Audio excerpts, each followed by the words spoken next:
oxygen saturation 24/7 to see when she's dipping. She also has a CO2 monitor so that we can check and make sure that her CO2 levels are staying down, because we put a passing mirror valve on her. It's called a speaking valve. Okay. We put that on her trach. She also has a feeding pump, this Kangaroo Joy feeding pump. We don't do boluses. We actually pump it through her. Let me think. I know she's got other. Of course, the oxygen. We have oxygen tanks, plus we have a concentrator. Okay. That pumps its own oxygen out.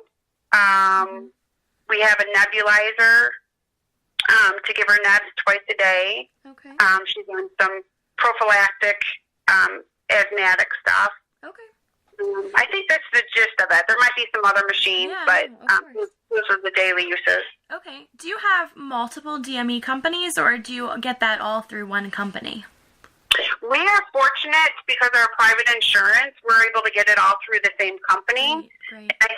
Because there's some families that I know that they try to get in with a certain DME, and the DME says, well, all you need is oxygen. So that's not enough of a profit for them. So they'll either they don't get the oxygen, or they have to, go through a different company, or like they'll split it up.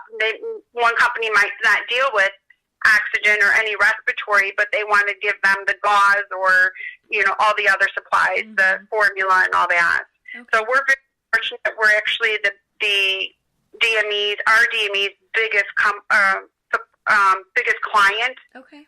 She gets the most from them, so they treat us very, very well. The DME treats us very well. Great.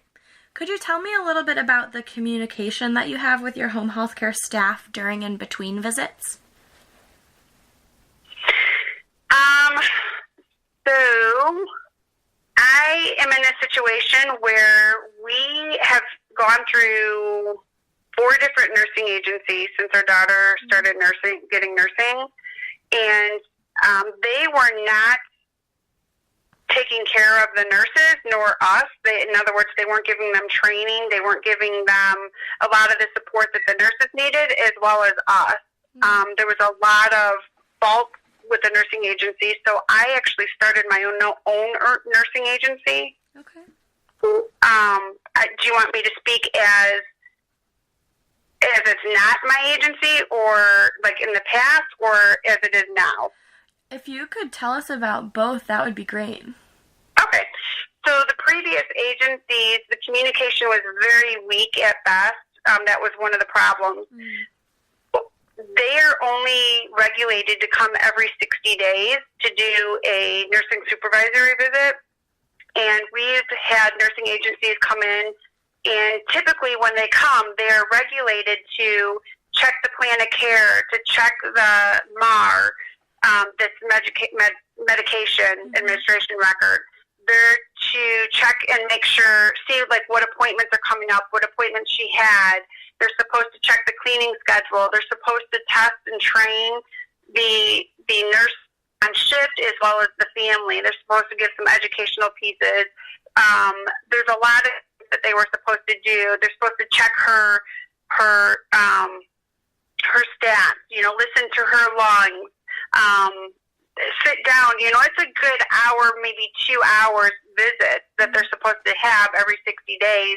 And we were getting 5 minutes, not even taking off the coat, not even checking our daughter's lungs or anything, just asking, when was her last BM, or they'd look up on the board and write down when her last BM was, and just jot a couple things down, and then they were off. Well, that was a huge disconnect for us, because we felt like the nursing agency should know our daughter's case, as well as train the nurses, ask the questions, make sure that everything's right in the nursing notes and in the plan of care and all that. And we weren't getting that. We were changing the MAR to the right medication doses, and it kept coming back every month with the same mistakes. So nobody was even correcting mistakes or anything. That was a huge problem. That which actually caused a couple emergency hospital visits, because the dosages were wrong and everything. with that and many other shortcomings with the nursing agencies that we had, I decided to open my own nursing agency. Upon doing that, I have different, even though I'm only regulated to see the patients every 60 days, we do every 30 days. Our nursing supervisor will go out and train the other nurses on that case. The nursing supervisor will go out and she knows about the patient because she's worked very closely with the family and with the nurses. Okay. Reads the nursing notes. She questions doctor's visits, does the follow-up call to say, how did that doctor visit go? Are there any changes? She's in constant contact with the family and with the nurses. Wow, that's awesome. So how have the types and frequency of home health care that your family received changed over time?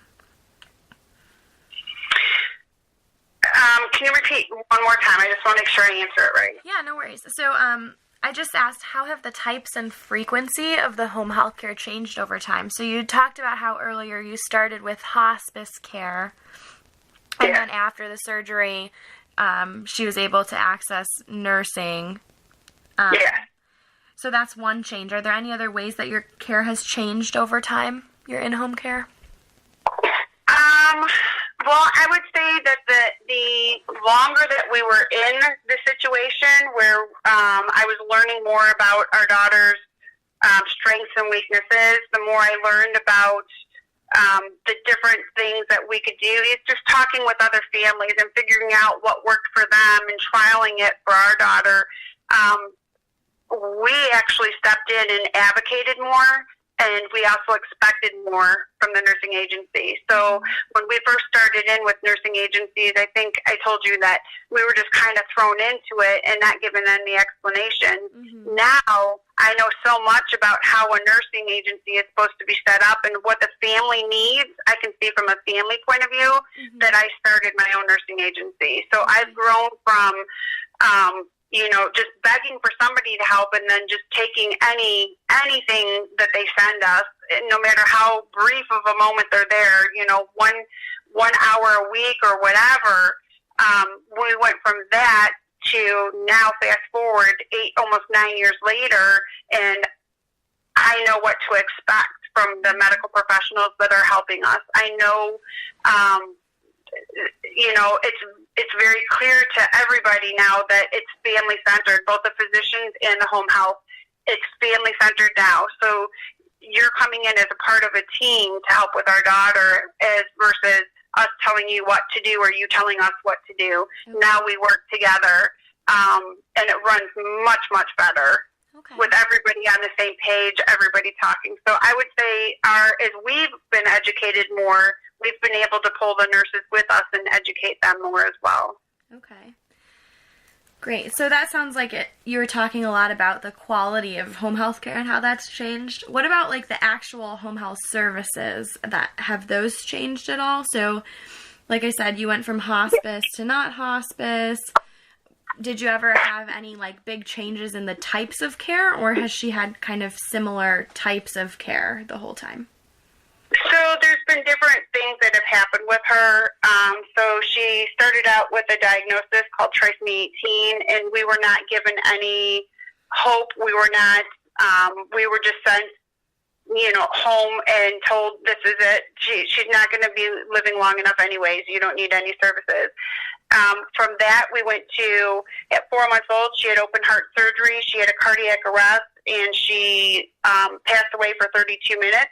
And had significant brain damage. So when she came home, her heart was repaired, but now she no longer was able to eat. She was no longer able to blink. She was completely dependent. Not that a 4-month-old is, not completely dependent, but the hope of her being dependent at any point changed. That's when we got the nursing. Then there was some sepsis and some endocarditis and neglect on the medical professionals, refusing to treat. That kind of shifted where when we realized what they were doing, then we stepped in more and we expected more. That's what I was trying to say. But then it was just different levels of care. So when she first came home after the cardiac arrest, she was on oxygen. Then after that, she had a G-tube. We had a G-tube placed. There was complications at the hospital with that, and we were just sent home as is. Mm. But now she needed more care. She needed, we needed the nurses to help us with the feedings and figure out what kind of rate, from the doctor who worked very closely with the nursing agency and the palliative care. Okay. So the things that happened to her at the hospital or home care added things. Okay. So we didn't start off with the IPV machine and all that. It's been added on gradually over time, and we figured out what meds or what machines help her. So we've learned and grown as a way, but we haven't lost any of the services, if that's what the question was. So we did go from hospice to nursing, then we added palliative care onto that, then we added the other nonprofits to help us, and we've been pretty steady for years. We've been pretty steady. We still have the nursing agency, and we still have hospice, although palliative care. Palliative care did cut back on a lot of the services, so the only thing that they do now is the sibling time. They spend time with their sibling, and they will come and do visits, and they deliver the meds. That's all that we get from them now. Okay. So it sounds like your services kind of increased as the need increased, and different events happened, and she needed more things in general. And then the palliative care, you said they cut back on those. Do you kind of know why, what factors contributed to that cutback in services? So I don't know the true story. I can tell you what I was told. I was told that when they merged, that they weren't even supposed to be giving all those other services, and they were just doing it as the kindness of their hearts. Well, we had them for like 2 years, and we're used to them. I mean, they even brought an x-ray machine to our house one time because our daughter was so ill. Now they're saying they don't even draw blood. They won't even draw blood, and they dropped a lot of families. Their reasoning was that they don't get, it's supposed to be a bridge, and it's supposed to be a temporary thing. So it's supposed to be a bridge between the family and the physician, and it's supposed to be a temporary thing with the idea of getting them better and getting them basically off palliative care. That is not the case of many of the families that I know, and they tried dropping us, but our private insurance pays for them. Okay. So they make money off of us, so they didn't drop us. But we were told that we really don't even qualify anymore because it was supposed to be a temporary thing. My argument with the palliative care was nothing's changed with our daughter. She's chronic. Yeah. This is the way she's going to be the rest of her life. So for you to come in and say, and just like therapies, she was getting